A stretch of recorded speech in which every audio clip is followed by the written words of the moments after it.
तो नमस्कार दोस्तों, कैसे हो आप सभी। तो आज की जो हमारी क्लास है जो कि है दोस्तों आपकी नंबर सिस्टम यानी कि आपका संख्या पद्धति।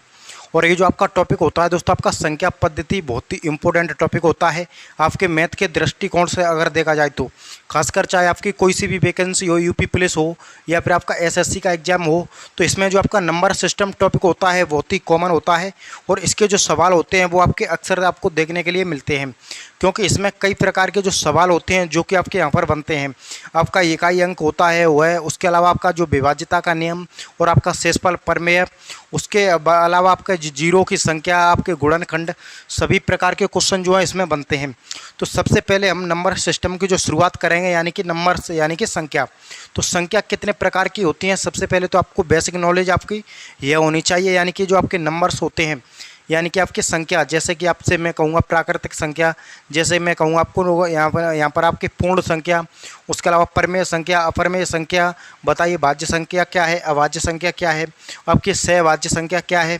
उसके अलावा आपका जो अंकीय मान होता है, आपका जातीय मान और आपका जो स्थानीय मान होता है उनके बारे में अगर टाइम बचा तो यहाँ पर हम जो दशमलव होता है यानी कि आपका डेसिमल, उसकी भी यहाँ पर दोस्तों चर्चा कर लेंगे। तो सबसे पहले मैं यहाँ पर आपका क्या डिस्कस करूँगा, नंबर्स यानी कि संख्या। तो आपको जो नंबर्स होते हैं यानी कि संख्या, उनको जानने से पहले आपको यहाँ पर जो नंबर लाइन होती है, क्या होती है आपकी यहाँ पर ये जो नंबर लाइन होती है, जिसको कि हम क्या कहते हैं यहाँ पर आपका नंबर लाइन कहते हैं, या हिंदी में कहें तो दोस्तों इसको हम क्या कहते हैं यहाँ पर आपका संख्या रेखा कहते हैं। क्या कहते हैं इसको, संख्या रेखा। अब इस पर हमारा क्या होता है, इस पर हम बात करें तो ये मिडल में यहाँ पर बीच में क्या होता है आपका जीरो होता है, जिसको कि शून्य कहते हैं। उसके अलावा इस तरफ जाएं तो आपका प्लस का 1, प्लस का 2, प्लस का 3, प्लस का 4 और ये कहाँ तक जाएगा, अनफाइनाइट तक जाएगा यानी कि अनंत तक जाता है।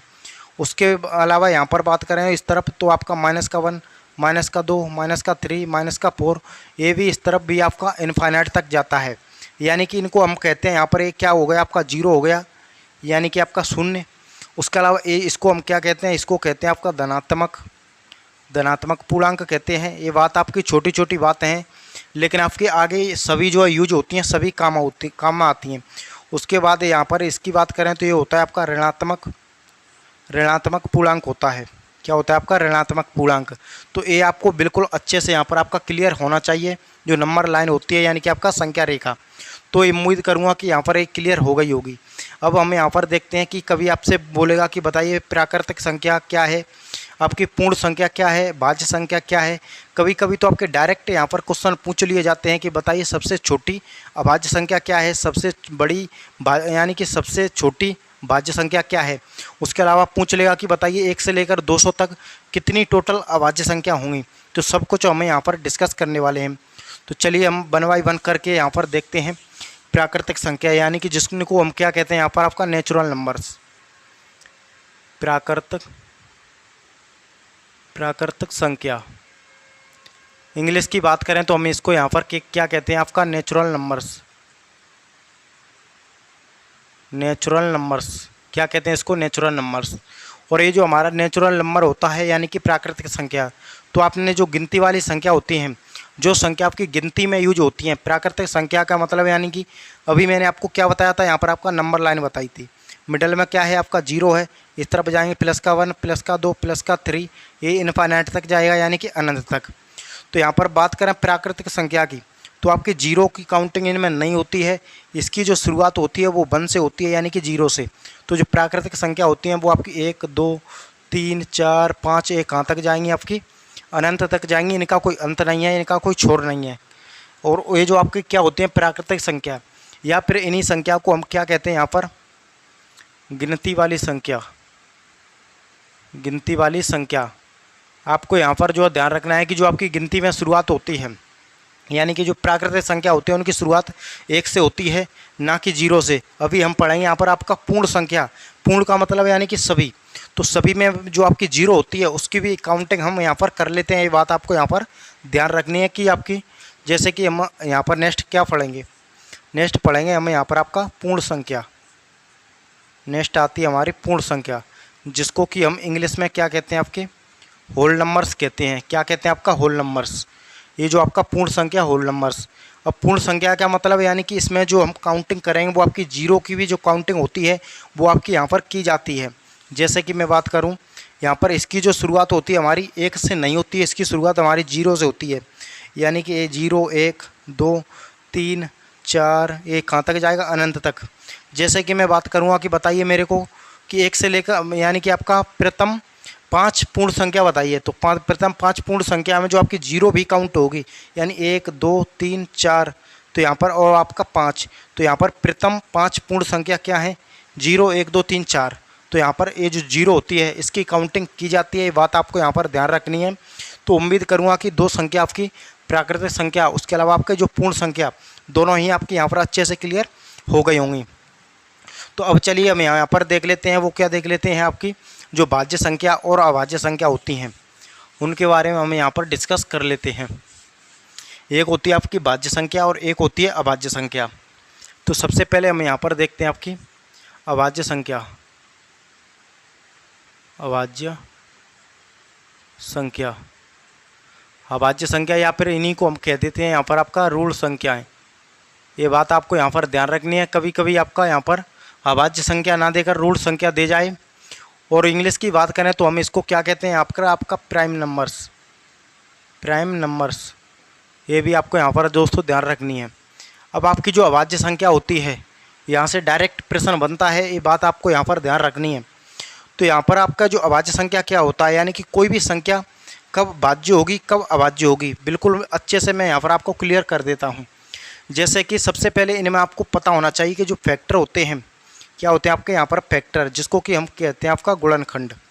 और गुणनखंड क्या होता है, जैसे कोई भी संख्या है, जैसे कि मैं यहाँ पर आपका संख्या लिख दूँ दोस्तों 12, कितनी है 12, तो 12 से छोटी वह संख्या होनी चाहिए जो कि 12 को पूरी तरह डिवाइड कर दे, यानी कि 12 को पूरी तरह विभाजित कर दे।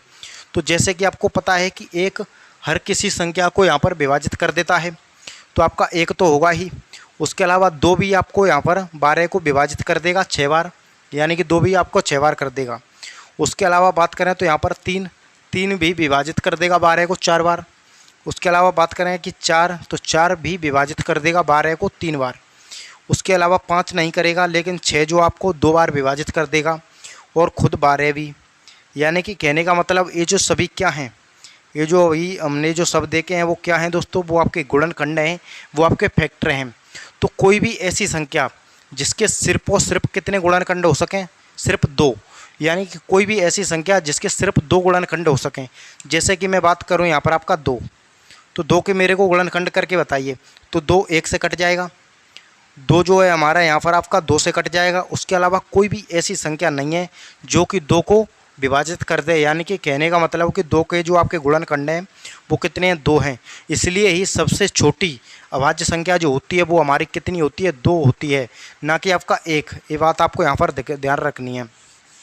तो इसकी जो हमारी परिभाषा होती है वो डायरेक्ट यही है कि कोई भी ऐसी संख्या जिसके सिर्फ 2 गुणनखंड हो सकें, 2 गुणनखंड हो सकें, यानी कि आपका ओनली टू फैक्टर, कोई भी ऐसी संख्या जिसके सिर्फ और सिर्फ 2 गुणनखंड हो सकें। अब बात करें हम यहाँ पर आपका 2 हो जाएगा, उसके बाद में आपका 3 हो जाएगा, आपका 4 जो है दोस्तों नहीं होगा। 4 क्यों नहीं होगा, 4 इसलिए नहीं होगा कि 4 जो आपका 1 से भी कट रहा है, उसके अलावा बात करें 2 से भी कट रहा है, और यहाँ पर आपका 3 से भी, यानी कि आपका स्वयं 4 से भी कट रहा है। तो इसके तो 3 गुणनखंड हो गए, यानी इसके कितने गुणनखंड हो गए, इसके 3, जबकि हमको कितना लेना है, आपका 2 ही लेना है। तो यहाँ पर आपका 4 नहीं होगा, तो हमारा 5 हो जाएगा, यहाँ पर 7 हो जाएगा दोस्तों। यहाँ पर आपका आएगा 9, लेकिन 9 जो आपका अभाज्य संख्या नहीं है। 9 अभाज्य संख्या इसलिए नहीं है कि 9 जो आपका 1 से यहाँ पर कट जाता है। उसके अलावा बात करें हमारा तो 3 से भी कट जाता है और आपका 9 से भी, तो इसके तो आपके 3 गुणनखंड हो गए, इसलिए हमारा ये जो आपका अभाज्य संख्या नहीं होगा। यानी ये क्या है, भाज्य संख्या है। तो क्या आएगा आपका 11 आएगा, 13 आएगा, 17 आएगा, आपका यहाँ पर 19 आएगा, और आपका 21 नहीं आएगा, आपका यहाँ पर 23 आएगा। तो इस प्रकार से जो है यहाँ पर आपका चलता है। ये क्या होती है, हमारी प्राइम नंबर्स होती हैं, यानी कि अभाज्य संख्या। अब बात करें हमारी दोस्तों यहाँ पर अभाज्य संख्या, तो अभाज्य संख्या जो होती हैं दोस्तों हमारी 1 से लेकर जो 50 तक संख्या होती हैं, उनमें 15 कैसी संख्या होती हैं, 15 आपकी अभाज्य संख्या होती हैं। कितनी? अभाज्य संख्या 15।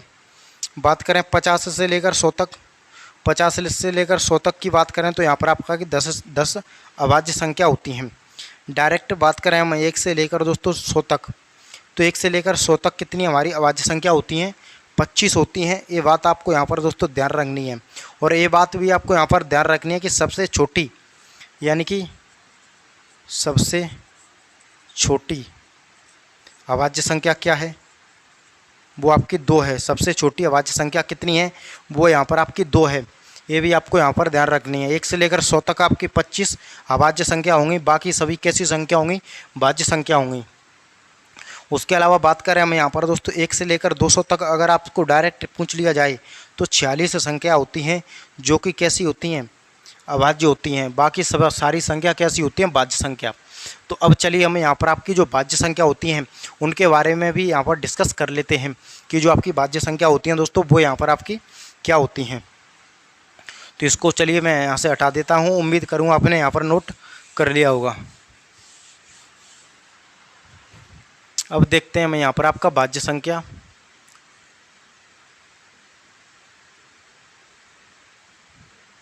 भाज्य संख्या या फिर इन्हीं को हम क्या कह देते हैं? आपका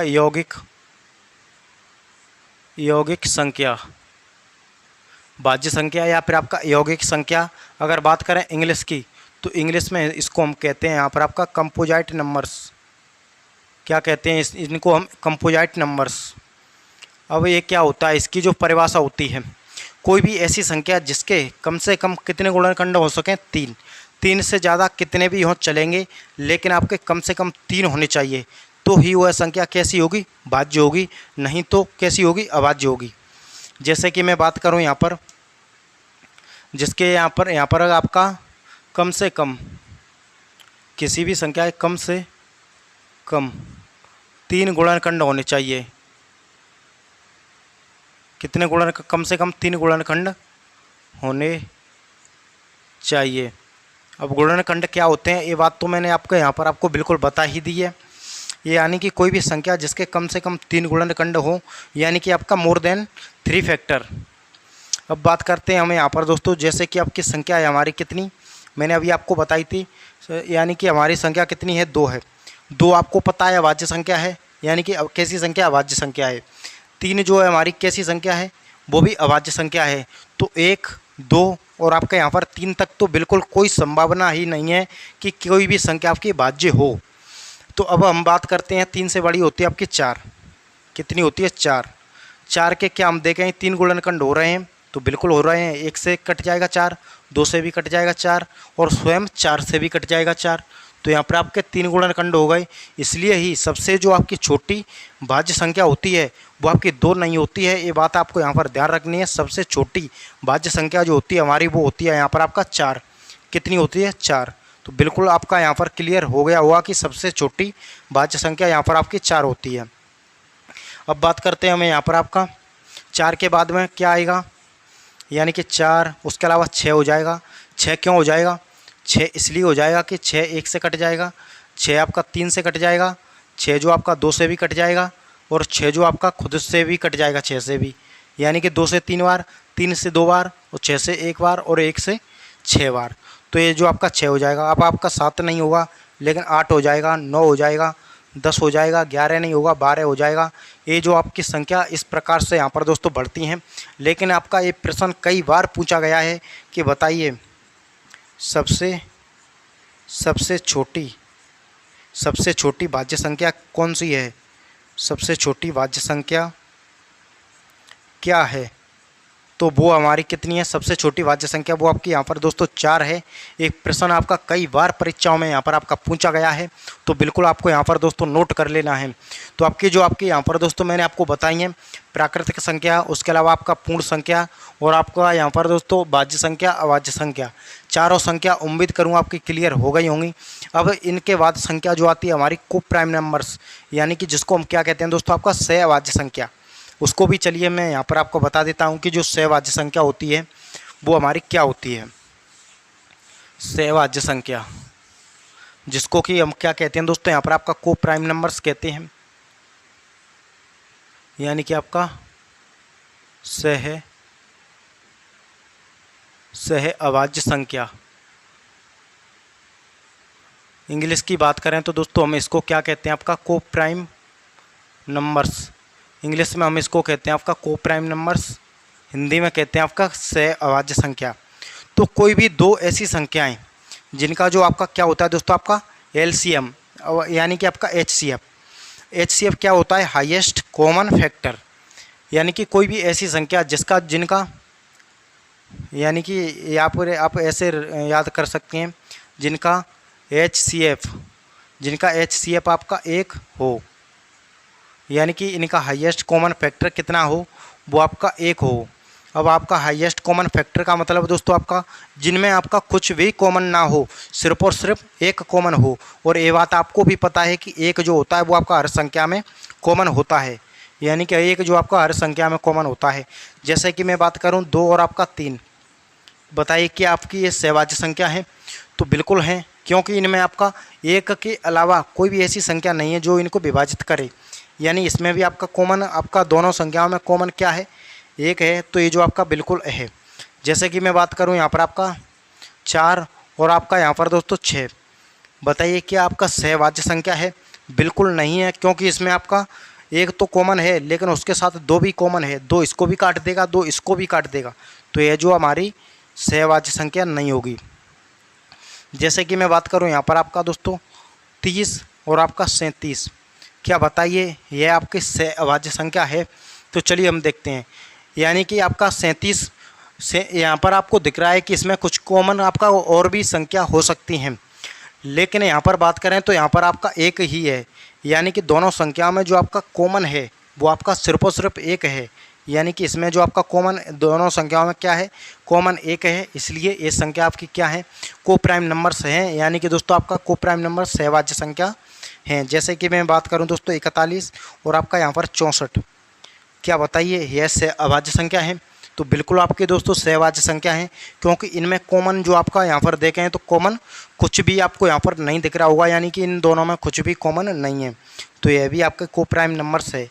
आप ऐसे याद कर सकते हैं कि जब आप एलसीएम और जो आपका एचसीएफ होता है, वह जब यहाँ पर दोस्तों आप पढ़ते हैं एलसीएम और आपका एचसीएफ, तो जब आप एलसीएम और एचसीएफ पढ़ते हैं तो आपका एलसीएम क्या होता है, वह छोटी से छोटी संख्या जिसका जो आपका यानी कि जिनका भाग जो है उस संख्या में चला जाए। लेकिन जो आपकी एचसीएफ होता है कि वह बड़ी से बड़ी संख्या जो कि उन संख्याओं को विभाजित कर दे। तो जैसे कि हम बात करें, यानी कि यहाँ पर बात करें तो यहाँ पर जैसे कि दोस्तों मैं बात करूँ आपका 24 और आपका 29, क्या सहभाज्य संख्या है? बिल्कुल है। यानी कि इनमें क्या है कॉमन, सिर्फ और सिर्फ एक है, ना कि आपका यहाँ पर 2 भी नहीं है, 3, यानी कुछ भी नहीं है। सिर्फ और सिर्फ एक ऐसी संख्या है जो दोनों को काट देगी। इसलिए यहाँ पर आपका जिनका जो आपका एचसीएफ इनका लेंगे आप, तो इनका जो एचसीएफ आएगा वो आपका 1 आएगा, यानी कि 1 आएगा। तो बिल्कुल आपका यहाँ पर को प्राइम नंबर्स क्लियर हो गया होगा। अब चलिए हम बात करते हैं दोस्तों यहाँ पर जो संख्या होती है आपकी परमेय संख्या, उसके अलावा एक संख्या होती है अपरमेय संख्या। वो संख्या क्या होती हैं उनको भी हम यहाँ पर देख लेते हैं। तो जैसे कि हम यहाँ पर अभी क्या देखें, आपका परमेय संख्या, यानी कि अभी हम देखने वाले हैं दोस्तों परमेय संख्या, जिसको कि हम हिंदी इंग्लिश की बात करें तो रेशनल नंबर्स कहते हैं। क्या कहते हैं दोस्तों यहाँ पर आपका रेशनल नंबर्स। तो ये जो आपका क्या होता है, कोई भी ऐसी संख्या जिन्हें हम P/Q का मतलब क्या है दोस्तों, यानी कि आपका P/में आपका Q, ये जो क्या है P/में आपका Q, इसके फॉर्म में हम उन संख्याओं को लिख सकते हैं। तो वो संख्या आपकी कैसी हैं, परमेय संख्या हैं। और जब इस फॉर्म में हम उन संख्याओं को नहीं लिख सकते, वो कैसी होंगी, वो अपरमेय संख्या होंगी। जैसे कि मैं बात करूं दोस्तों यहाँ पर दोस्तों बात करूं मैं आपका यहाँ पर यानी कि दोस्तों मैं जैसे कि आपका यहाँ पर 5/में आपका 11, क्या है दोस्तों आपका यहाँ पर 5/में 11 क्या परमेय संख्या है? बिल्कुल है। यानी कि आपका हम P/Q के फॉर्म में इन संख्याओं को लिख रहे हैं। चलिए इसकी परिभाषा जो होती है वो मैं यहाँ पर आपका दोस्तों लिख देता हूँ। यानी कि आपका वे संख्याएं जिन्हें P/में आपका Q के फॉर्म में लिख सकते हैं, P/Q के फॉर्म में लिख सकते हैं। उन्हें परिमेय संख्या कहते हैं, उन्हें परिमेय संख्या कहते हैं। उन्हें क्या कहते हैं? आपका परिमेय संख्या कहते हैं। जैसे कि मैं बात करूं दोस्तों, यहाँ पर आपका 3/7 बिल्कुल परिमेय संख्या है। जैसे कि मैं बात करूं यहाँ पर दोस्तों, आपका 9/17 बिल्कुल परिमेय संख्या है। जैसे कि मैं बात करूं यहाँ पर आपका दोस्तों 17/41 बिल्कुल परिमेय संख्या है।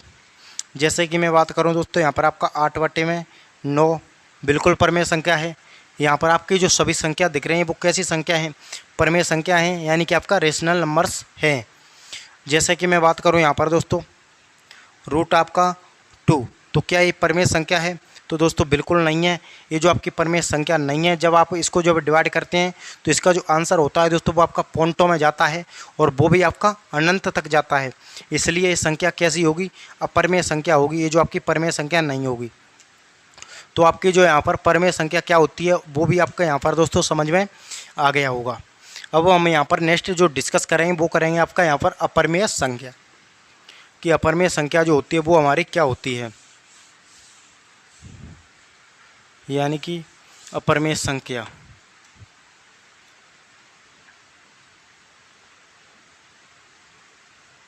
अपरिमेय संख्या इंग्लिश की बात करें तो हम इसको कहते हैं इरेशनल नंबर्स। क्या कहते हैं दोस्तों यहाँ पर आपका? इरेशनल नंबर्स, यानी कि अपरिमेय संख्या। तो इसके जस्ट अपोजिट हो जाएगा, यानी कि इसके जस्ट उल्टा हो जाएगा। वे संख्या जिन्हें हम P/Q के फॉर्म में लिख सकते हैं तो वो संख्या आपकी परिमेय संख्या होती हैं, और वे संख्या जिन्हें हम P/Q के फॉर्म में नहीं लिख सकते वो संख्या होती हैं, वो आपकी अपरिमेय संख्या होती हैं। इसके जस्ट उल्टा हो जाएगा, यानी कि आपका इसकी परिभाषा की बात करें तो वे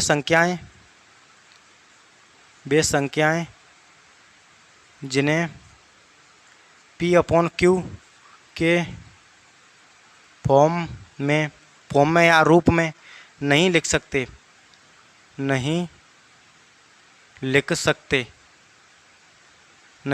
हैं, वे संख्याएं नहीं लिख सकते, वे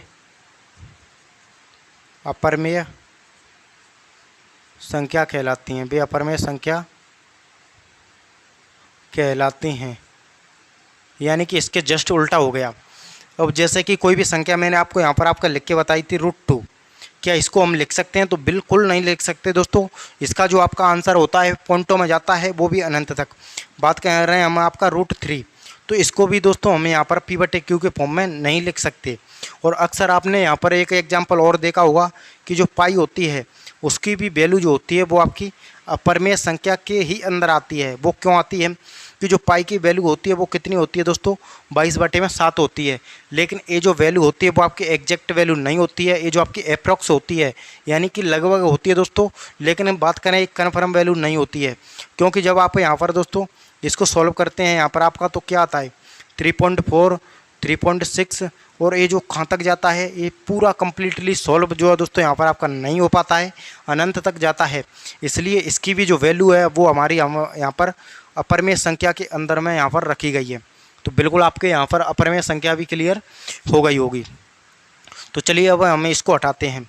अब जो है दोस्तों ये जो आपकी संख्या होती हैं, थोड़ा दोस्तों 2 मिनट उनका भी चर्चा कर लेते हैं, जैसे कि सम और विषम। हालांकि ये संख्या जो होती हैं दोस्तों आपके बच्चे को पता है क्या सम होती है क्या विषम होती है। जैसे कि दोस्तों मैं अभी 1 मिनट में आपको बता देता हूँ। इवन नंबर्स क्या होते हैं दोस्तों? आपका इवन नंबर्स, जिसको कि हम क्या कहते हैं यहाँ पर आपका सम संख्या। इवन नंबर्स यानी कि सम संख्या, और जो है यहाँ पर आपका ऑड नंबर्स, जिसको कि हम क्या कहते हैं यहाँ पर आपका विषम संख्या। सम संख्या की बात करें तो शुरुआत जो है दोस्तों 2 से होती है, 2, 4, 6, 8, 10, 12 अनंत तक जाती है। यानी कि वे संख्याएं जिनमें जो है दोस्तों 2 का पूरा भाग चला जाए वो सम संख्या कहलाती हैं, और वे संख्या जिनमें 2 का पूरा भाग ना जाए वो विषम संख्या कहलाती हैं। 1, 3, 5, 7, 9, 11 और ये जो आपकी अनंत तक। तो ये जो आपकी सम संख्या और विषम संख्या भी यहाँ पर आपका क्लियर हो गई होंगी। अब सबसे जो इम्पोर्टेंट जो है दोस्तों आता है वो होता है आपका जातीय मान और आपका दोस्तों स्थानीय मान। सबसे ज़्यादा जो आपका यहाँ पर वहाँ से भी आपका क्वेश्चन बन जाते हैं, जो आपका जातीय मान क्या होता है किसी भी संख्या का, और उसके अलावा उसका जो स्थानीय मान होता है यानी कि प्लेस वैल्यू वो आपकी क्या होती है। तो सबसे पहले चलिए हम यहाँ पर उसका डिस्कस कर लेते हैं, यानी कि क्या होता है आपका जातीय मान और क्या होता है दोस्तों यहाँ पर आपका स्थानीय मान। जातीय मान की बात करें तो दोस्तों हमें इसको इंग्लिश में कहते हैं आपका यहाँ पर फेस वैल्यू। क्या कहते हैं यहाँ पर दोस्तों? Face value. क्या होती है दोस्तों यहाँ पर? ये जो होती है आपकी फेस वैल्यू होती है, यानी कि आपका यहाँ पर जातीय मान। जातीय मान क्या होता है दोस्तों? कोई भी मैं यहाँ पर आपका संख्या लिखूँ दोस्तों, यहाँ पर आपका 430, 941, 251, 547। बताइए मेरे को यहाँ पर आपका क्या बताइए यहाँ पर 9 का जातीय मान क्या होगा? उसके अलावा 2 का जातीय मान क्या होगा? यहाँ पर पूछूँगा 4 का जातीय मान क्या होगा? दोस्तों जो संख्या होती हैं, जो संख्या आपको यहाँ पर रियल में दिखती हैं, अक्सर में आपका वही जो आपका जातीय मान होता है। जैसे कि मैं बात करूँ यहाँ पर आपका कि 4 का जातीय मान क्या होगा? वो 4 होगा। बात करूँ मैं यहाँ पर आपका 9 का जातीय मान, यानी कि 4 का जातीय मान आपका 4 होगा, 9 का जातीय मान 9 होगा, 3 का जातीय मान आपका 3 होगा, 7 का जातीय मान 7 होगा, 1 का जातीय मान 1 होगा और 0 का जातीय मान क्या होगा? 0 होगा। तो जो संख्या आपको रियल में दिखती हैं वही संख्या जो उनका जो आपका जातीय मान होता है वह आपका वही होता है। लेकिन मैं बात करूं यहाँ पर आपका स्थानीय मान, तो उस व्यक्ति की जो आपकी स्थान की क्या वैल्यू है, वह जो आपका स्थान की वैल्यू होगी। जैसे कि आपको पता है कि इसमें सबसे स्थानीय मान की बात करूं, यहाँ पर आपका जातीय मान बिल्कुल क्लियर हो गया। चलिए सबसे पहले जातीय मान क्लियर कर देता हूँ। उसके अलावा बात करूं मैं यहाँ पर आपका 513, 900 आपका 27, 342। तो इसमें जो आपका जातीय मान क्या होगा? जो संख्या आपको वास्तव में दिख रही है वही संख्या होगी उसका जातीय मान। जैसे कि मैं यहाँ पर बात करूँ 3 का जातीय मान 3 है, 4 का जातीय मान कितना है? 4 है, 2 का जातीय मान कितना है? 2 है, 7 का जातीय मान कितना है? 7 है, 2 का जातीय मान 2, 9 का जातीय मान दोस्तों 9, 3 का जातीय मान 3, 1 का जातीय मान 1, 5 का जातीय मान कितना? 5। बिल्कुल यहाँ पर आपका क्लियर हो गया होगा कि जो जातीय मान होता है हमारा वो यहाँ पर आपका क्या होता है। अब चलिए हम यहाँ पर दोस्तों डिस्कस करेंगे आपका स्थानीय मान। स्थानीय मान यानी कि प्लेस वैल्यू, यानी कि दोस्तों आपका प्लेस वैल्यू स्थानीय मान। स्थानीय मान जो होता है दोस्तों यानी कि आपका स्थानीय मान यानी कि किसी भी संख्या के स्थान की वैल्यू। स्थानीय मान का मतलब क्या है? किसी भी संख्या के स्थान की वैल्यू। जैसे कि मैं बात करूं दोस्तों 4364। अब इसमें यानी कि 4367 मान लीजिए, कितना है? 4367। तो मैं बात करूं दोस्तों यहाँ पर आपका सबसे पहले कि 4 का मेरे को स्थानीय मान बताइए, तो मेरे को 4 लिख देनी है। कितनी लिख देनी है? मेरे को यहाँ पर आपका 4 लिख देनी है। उसके बाद में मेरे को देखना है 4 के बाद में कितनी जीरो? 3 है, तो मेरे को 3 जीरो और रख देनी है। तो जो 4 का स्थानीय मान है वो कितना है? वो यहाँ पर दोस्तों 4000 है। कितना है? 4000। उसके अलावा मेरे को देखना है 3 का स्थानीय मान। कितने का? 3 का स्थानीय मान, तो मेरे को 3 लिख देनी है। उसके बाद में 3 के बाद में कितने अंक हैं? 2 अंक हैं, तो 2 जीरो और लिख देनी है। तो जो 3 का स्थानीय मान है वो कितना हो जाएगा? 300 हो जाएगा।